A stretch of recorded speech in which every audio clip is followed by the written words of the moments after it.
RRB paramedical एक्झामचे 11-12-13ला exam होणार आहे. तर त्याचे सिटी ऑलरेडी डिक्लेअर झाल्या होत्या. तर आता त्याचे कॉल लेटर पण म्हणजे ॲडमिट कार्ड पण आलेले आहेत. आता ते डाउनलोड कसं करायचं ते मी स्टेप बाय स्टेप तुम्हाला दाखवतो. बघा, तुम्हाला डिस्क्रिप्शनमध्ये लिंक मिळेल किंवा व्हॉट्सअप ग्रुपची लिंक मिळेल. त्याच्यामध्ये ग्रुप जॉईन केलं तुम्हाला तर तिथं पण लिंक मिळून जाईल. त्या लिंकवर क्लिक केलं तुम्ही इथं हे लॉग इनवाल्या पेजला येणार. इथं लॉग इन पेजला आल्यानंतर तुम्हाला इथं तुमचा रजिस्ट्रेशन नंबर आणि डेट ऑफ बर्थ टाकायची आहे आणि खाली जो काही कॅप्चा दिसेल तुम्हाला, ठीक आहे, तो कॅप्चा तिथं फिल करायचा आहे. ठीक आहे, इथं जो काही कॅप्चा दिसेल तुम्हाला. आता रजिस्ट्रेशन नंबर तुम्हाला परत एकदा मेल आला असेल. आता बघा, अशा टाईपचा तुम्हाला मेल आला असेल RRBकडून.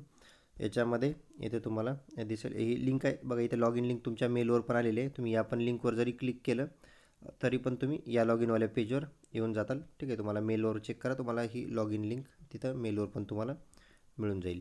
आणि तिथंच तुम्हाला तुमचा रजिस्ट्रेशन नंबर, तुमचा जो रजिस्ट्रेशन नंबरचा फॉर्म भरला त्यावेळेसचा तो इथे दिसेल. ठीक आहे, आता इथे ब्लर केलेला आहे.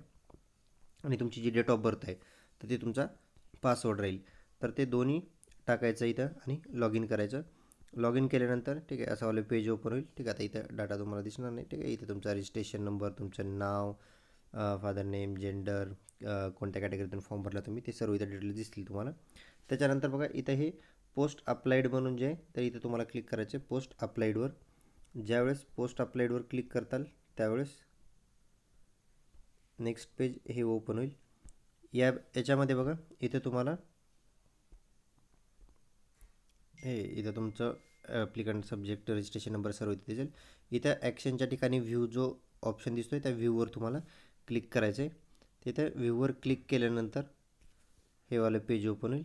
याच्यामध्ये तुम्हाला मी याच्या आधी पण सांगितलं होतं तुम्हाला इथं तुमचं सिटी डिटेल्स तुम्हाला इथे दिसतील. ठीक आहे, एक्झाम कोणतं शहर आहे, ठीक आहे, स्टेट कोणता आहे, डेट आणि तुमची शिफ्ट कोणती आहे ते इथं दिसेल. आणि इथे शिफ्टची टायमिंग वगैरे तिथं ऑलरेडी मी याच्या आधी पण तुम्हाला सांगितलं होतं. इथे खाली तुम्हाला दिसेल फर्स्ट शिफ्ट आहे तर फर्स्ट शिफ्टचा टायमिंग बघा. इथं फर्स्ट शिफ्ट आहे तर फर्स्ट शिफ्टचा टायमिंग इथं 7:30ला एंट्री, 8:30ला गेट क्लोज होईल आणि 9 वाजता एक्झाम स्टार्ट होईल. 1.5 तासाचा पेपर आहे, 9 ते 10:30 पेपर होणार. ठीक आहे, तर हे असं तुम्हाला इथे तुमच्या डिटेल्स दिसतील. ठीक आहे, सिटी कम्युनिटी डिटेल इथं पण दिसेल तुम्हाला.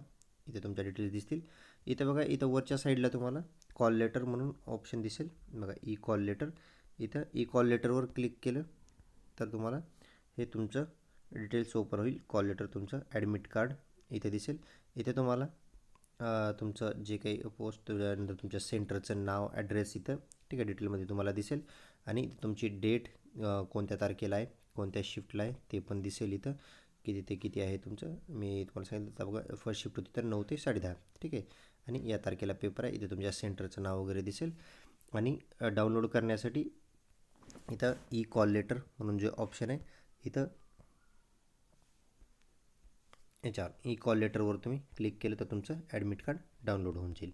ठीक आहे, तर असं तुम्ही ई कॉल लेटर किंवा ॲडमिट कार्ड तुमचं डाउनलोड करू शकता याच्यामध्ये.